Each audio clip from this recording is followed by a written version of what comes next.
Since we started from the first immediate unity and returned through the moments of formation and of process to the unity of both these moments, and thus back again to the original simple substance, this reflected unity is different from the first. Contrasted with that immediate unity, or that unity expressed as a mere being, this second is the universal unity which contains all these moments as superseded within itself. It is the simple genius which, in the movement of life itself, does not exist for itself qua this simple determination. On the contrary, in this result, life points to something other than itself, that is, to consciousness, for which life exists as this unity, or as genus. After that long paragraph, number 171, in which Hegel brought together all these different dimensions of life and ultimately brought them to a kind of whole, now we're going to see a succession of, you might say, 1-2 short punches in these very short paragraphs from 172 through 174. And he's going to introduce or reintroduce a term that's going to be very important for us now in connection with life. And that is consciousness. So how does he get there by the end of section or paragraph 172? He says, since we started from the first immediate unity, so he's taking up what's been going on in this section. What's the first immediate unity? Life. Or, you might say it can go even further back to self-consciousness, except that we're finding that self-consciousness isn't really immediate, right? Because it's got this mediated relation to itself of the self in self-consciousness. So we need something else. It's got to be life, the first immediate unity. The first immediate unity we started at, we went through the moments of formation and process to the unity of both of these moments. What are the two moments that he's referring to? These moments of life as life and the living thing. Or if you want to say, the moment of the living thing as opposing itself to and consuming life, and the further moment of the overcoming, the Aufhebung of that opposition by showing that life in its very supersession of the living thing produces the living things. All of that is what we've done so far. And what we get to through all of that is, now he says, a universal unity. So what we've got going on is the typical Hegelian progression from an immediate starting point through looking at the complexities. Things start separating out, their relations to each other start becoming clear, and we finally end up with some sort of unity, some sort of whole in which there is organism, in which there is complexity, in which there is structure. So as he's going to say, it contains all the previous moments, right? This encompasses all of this within itself as superseded. And the term there is als aufgehobene. It is not itself overcoming those moments or superseding those moments. Those moments have been superseded and are now part of what this universal unity is. So unity in this term here, Einheit, is not really the same thing here as it is here. Here it's a concrete unity. It's a developed unity. Now, he's going to go on and he says, this is very important, contrasted with that immediate unity or that unity expressed as a mere being. Just something showing up. The second is the universal medium, which contains all these moments as superseded within itself. That means that it is the simple genus, or Gattung, a type. This is a term that's used for types, but it's not used just for types of things altogether. Another translation of this is sometimes species, right? So we have a biological metaphor going on here. It's a simple genus, which is the result of this. Now, what does that mean, a simple genus? We're going to see this spelled out a little bit more in the next passages. But when we're talking about genuses or species, whether we're talking in sort of, broad Aristotelian terms or in more biological terms, where they're living things, what are we actually talking about there? A determinate kind of thing. So can this really be a determinate kind of thing? Well, yes, because it can be life as the Gattung. Life as what's over here encompassing all of this. Now Hegel says something really interesting, really important. He says that this simple genus in the movement of life itself does not exist for itself as this simple determination. Grasping what's going on as Gattung, as genus, as type, is not something possible for life itself. It's possible for a certain kind of life, or a certain range, or if we want to play around with it, a certain Gattung of life. He says life points to something other than itself. What does that mean? Life points to something other than itself. Well, the something other is, in this case, consciousness. Right? So life leads to consciousness. Consciousness comes out of life. Well, it's not just that. He says consciousness for which life exists as this unity. Without consciousness, life just simply goes on, and that's that. Once we have consciousness, there is something that can say, aha, there is a unity to this. I can give it a name. I can think about it. I can feel about it. We're not necessarily at human consciousness yet, although keep that in mind, because we're going to shift to it very quickly. But life is for consciousness, not consciousness simply for life. This is an important point. Hegel is an idealist. He does not think that life, just exists by itself in its kind of absurd meaninglessness, processes going on, and then boom, consciousness shows up on the scene, and then tries to figure out what the hell am I supposed to do with all this stuff, and then gets more complex. Now, Hegel thinks that by the time that you can even start talking about processes or something like that, consciousness is already on the scene. You're not going to get away from consciousness. This other life, however, for which the genus as such exists, and which is genus on its own account, that is self-consciousness, exists in the first instance for self-consciousness only as this simple essence, and has itself as pure I for subject. In the course of its experience, which we are now to consider, this abstract object will enrich itself for the I and undergo the unfolding which we have seen in the sphere of life.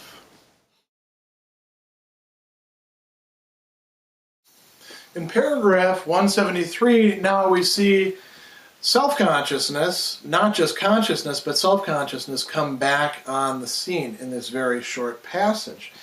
He talks about this other life, right? So we have the other life, and we have life as such, as, like I put here, as the fluid medium, as the process in which individual and life sort of square off against each other, as the supersession, the collapse of those moments into each other that we've already seen. And he talks about the genus as such, the Gattung that we've just talked about,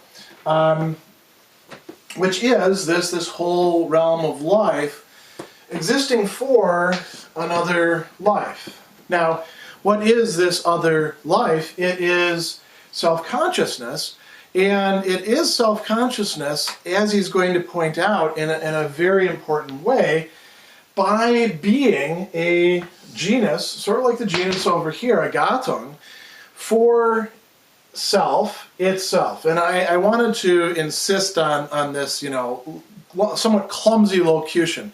Why not just say it's a genus for itself?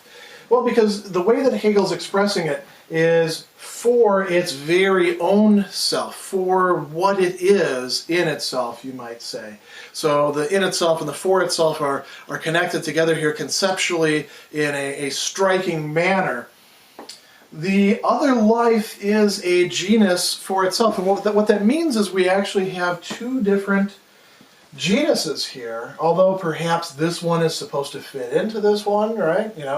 As species does to genus, but they're also in opposition to each other. There's a lot going on in this very short passage Sometimes the brevity shouldn't conceal for us, as it does in its form, that there's a lot of content being implicitly developed here.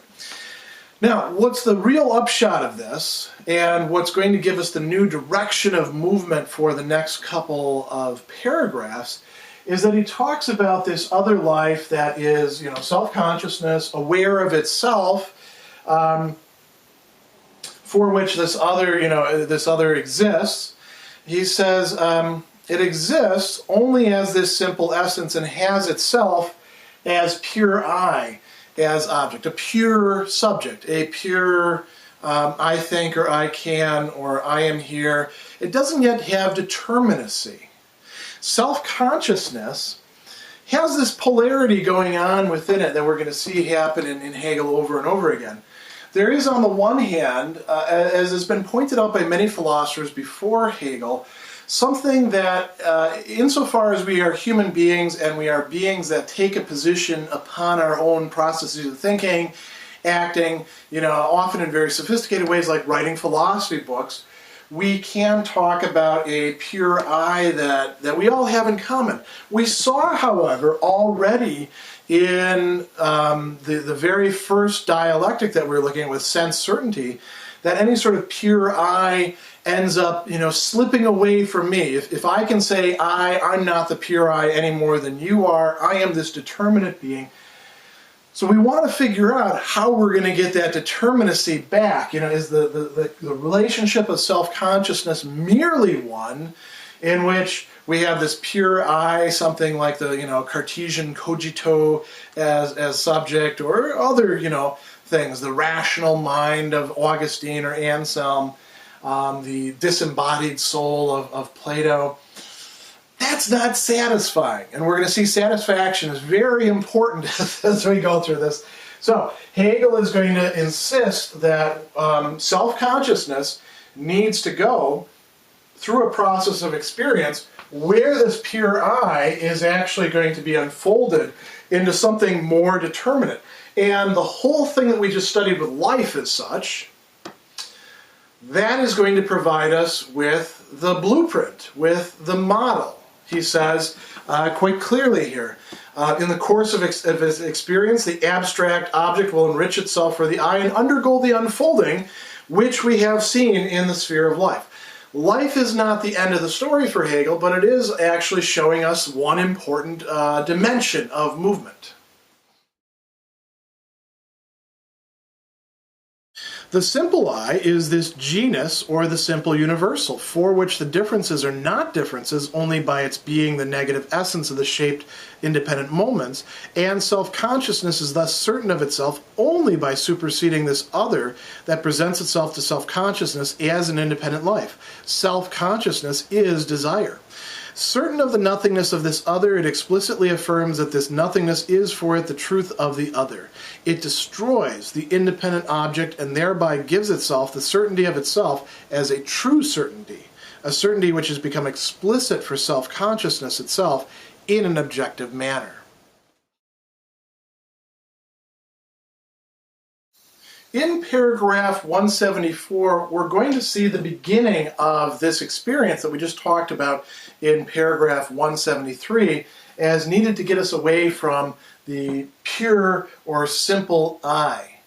And now we're going to see how that actually develops. This is a very important and interesting turning point for Hegel's viewpoint on self-consciousness and how it must necessarily develop. Now, when we're talking about Hegelian necessity, let's remember that we're not talking about something like, what many people conceive of as pure logical necessity, totally abstracted from everything else, which tends to give us mainly tautologies, and a few other things which can be interesting, but not an awful lot of development. What we're talking about here is something more along the lines of being able to see retrospectively how things needed to develop in this manner. And so Hegel here is making one of his very bold claims that is perhaps debatable, that the relationship to the other as other necessarily involves a kind of what we might say antagonism. So let's see how this develops. He talks about the simple I, the genus, the simple universal, and he says the differences are not differences only by being the negative essence of the shaped independent moments. Okay, that's all very interesting stuff right there, but not the real core. He says self-consciousness is certain of itself only by superseding the other that presents itself to self-consciousness as an independent life. So this is where the real meat is. Self-consciousness can only be certain of itself by somehow sublating, superseding, transcending, however we want to put it, aufhebung, this other, this independent life, this something outside of itself. Notice that at this point we're not yet talking necessarily about another self-conscious life, although that's where we're heading. So he says, self-consciousness is desire. This is what it means to be desire. That desire wants to supersede the other independent life. How does it supersede it? It makes it no longer independent. It makes it for the self. It brings the other, which is, insofar as it's other, something that is independent of the self, of the pure I, within the ambit of it. So he says, certain of the nothingness of this other. Now, certain of the nothingness, how is it actually certain of the nothingness? It's projecting that out ahead. That's, you might say, an aggressive move. Desire is, in part, desire for what is independent, as we're going to see in the next paragraph, but it's also a desire to annul its independence, to make it into a nothingness, into a nullity, to consume it. This is what consumption really is. So he says, it explicitly affirms this nothingness is for it the truth of the other. So here it's revealed the truth of the other, which is nothingness of the other. Now, why is the other nothingness? Because the self, the self-consciousness, the unity has in fact imposed that upon the other. So he says it destroys the independent object and gives itself, now we've got truth, and it gives itself the certainty of itself as true certainty. This is the movement of self-consciousness. It is looking to attain truth and certainty about itself. And the tragic, condition that it's in is that it can only do so in relation to what is not itself. And how is it going to do that? Well, one way is to try to annul or to annihilate, in the Sartrean terms, right? Or to batter down and consume the other.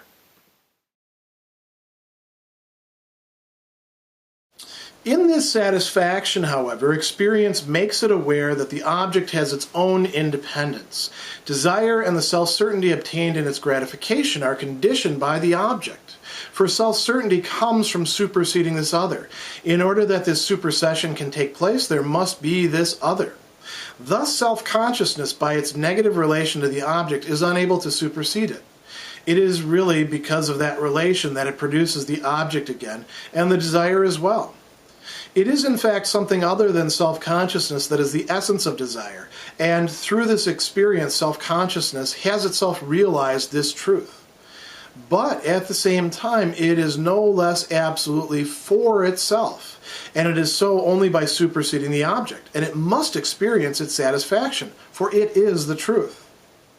On account of the independence of the object, therefore, it can achieve satisfaction only when the object itself effects the negation within itself, and it must carry out this negation of itself in itself, for it is in itself the negative, and must be for the other what it is. Since the object is in its own self negation, and in being so is at the same time independent, it is consciousness. In the sphere of life, which is the object of desire, negation is present either in an other, that is in desire, or as a determinateness opposed to other in different form, or as the inorganic universal nature of life. But this universal independent nature in which negation is present as absolute negation is the genus as such, or the genus as self-consciousness. Self-consciousness achieves its satisfaction only in another self-consciousness. After those three short but very important paragraphs, now in the longer paragraph 175, we're going to play off of those. And there's a lot going on in this passage. We're going to have a transition which is almost on the cusp of getting us into another self-consciousness and the duadic relationship that's going to run throughout almost the rest of this entire self-consciousness section. But we got to get there. So what we're going to look at is what I've got here is the sort of paradoxes of desire and satisfaction that are going on that Hegel is charting out. And he's already introduced this issue of, satisfaction means the negation or the destruction, whatever, of the other, so that the self can have not only truth but also self-certainty. And I've depicted that here, right? It's sort of a diagram. We have self-consciousness. It negates or destroys its other, so that its desire can be fulfilled. What is its desire for? It's not just for, say, food or drink or sex or dominance or anything like that. It's so that it can actually have self-certainty, so that it can have a certitude, a Gewissheit about itself, and that it can be a true one. It can assure itself of that at the same time. Hegel's not saying that every self-consciousness that's eating a hamburger is necessarily doing that in an explicit way, but that's part of the process. So he says, in this satisfaction, here's where we get the first paragraph. Experience. Remember, the I is supposed to experience what's actually going on in its unfolding, like the tip of the life. It finds that the object has its own independence. He says, desire and the self-certainty obtained in its gratification are conditioned by the object.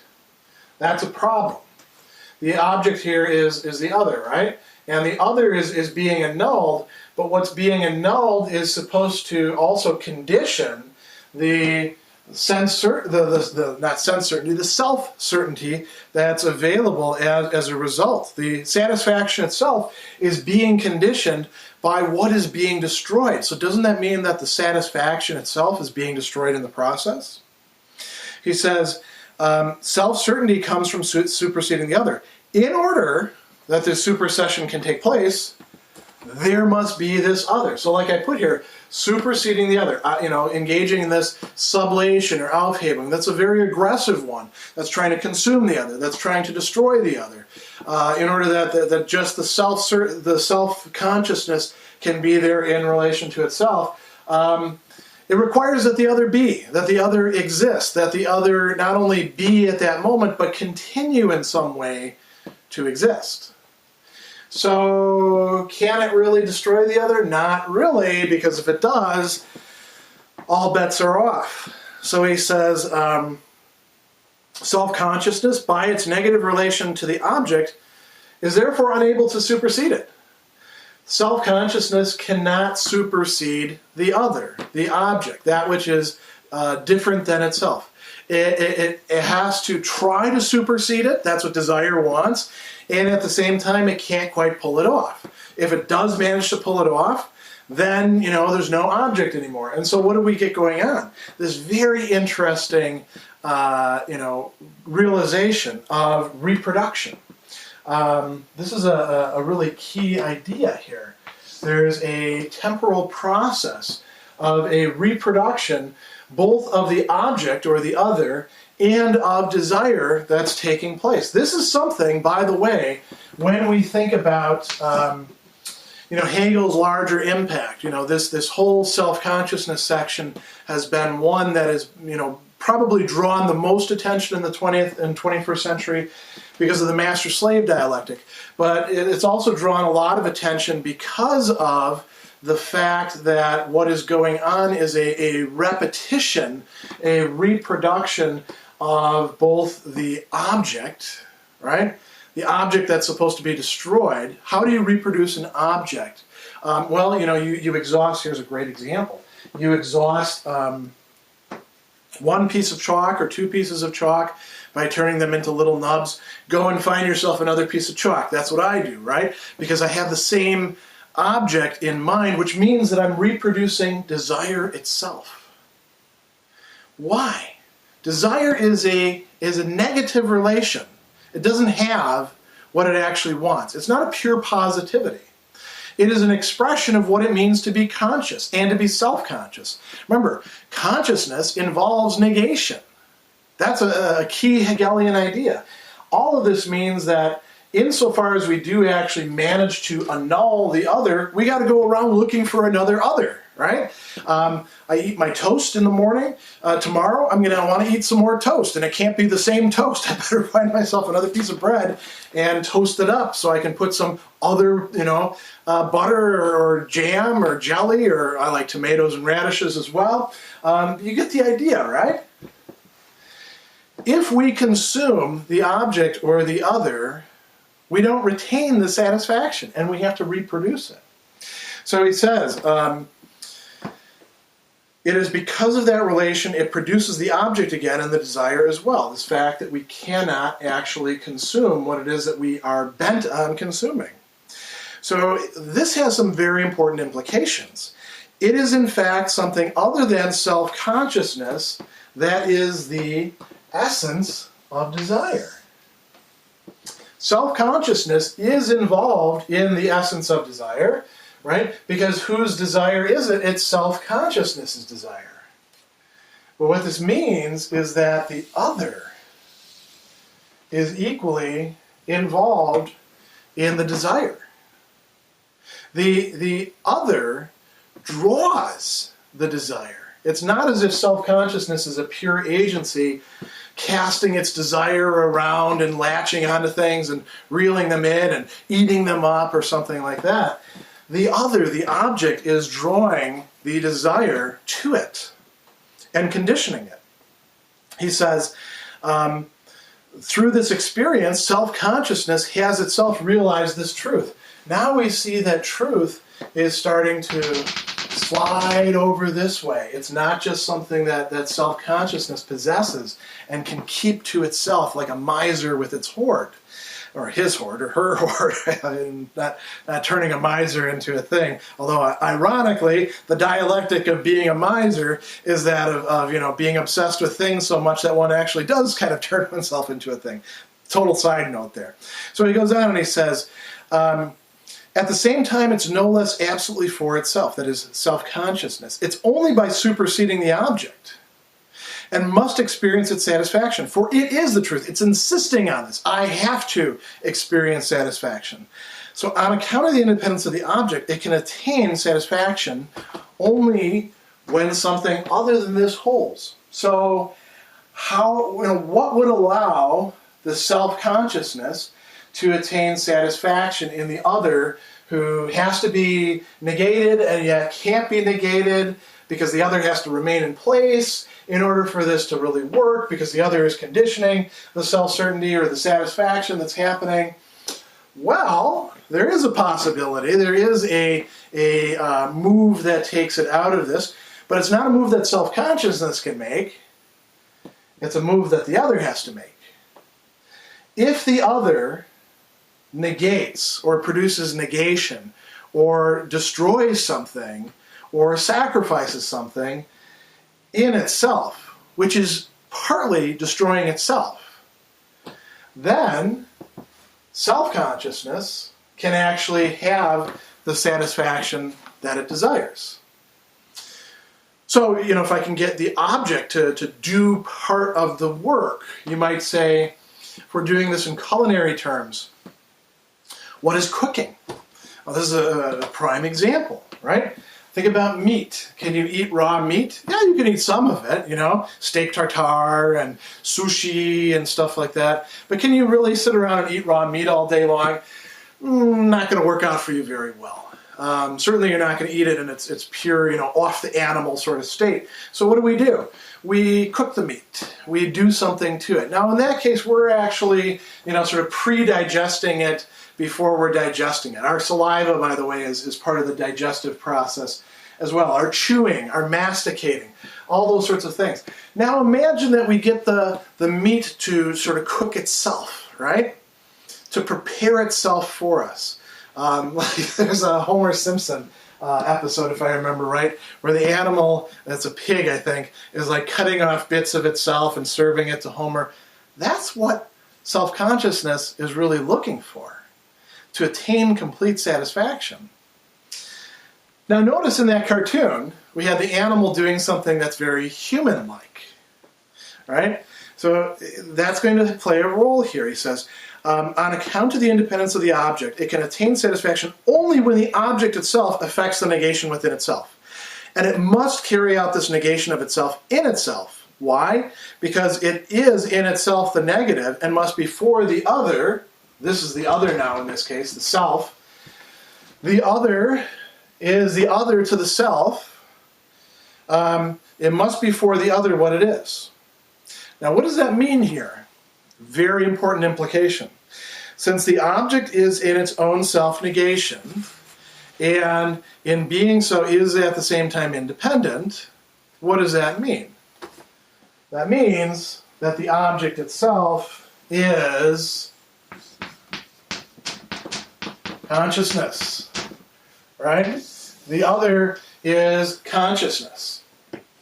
Self-consciousness doesn't just want to consume, trees, blow things up, eat things, change the landscape. It wants another consciousness. It's desiring something that has negativity of its own to deploy.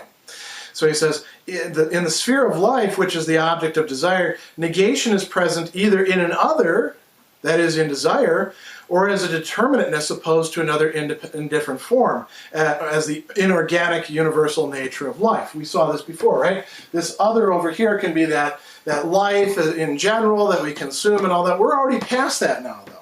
So negation is present in an other, which is also desire. And which is actually going to be desire related to the desire of the self, acting on the other. You see how things are starting to play out here, right? So he says, this universal independent nature in which negation is present as absolute negation is the genus as such, right? Or self-consciousness. So where does self-consciousness attain its satisfaction? Only in another self-consciousness, something else which is also able to desire, something else which then in return can desire towards self-consciousness.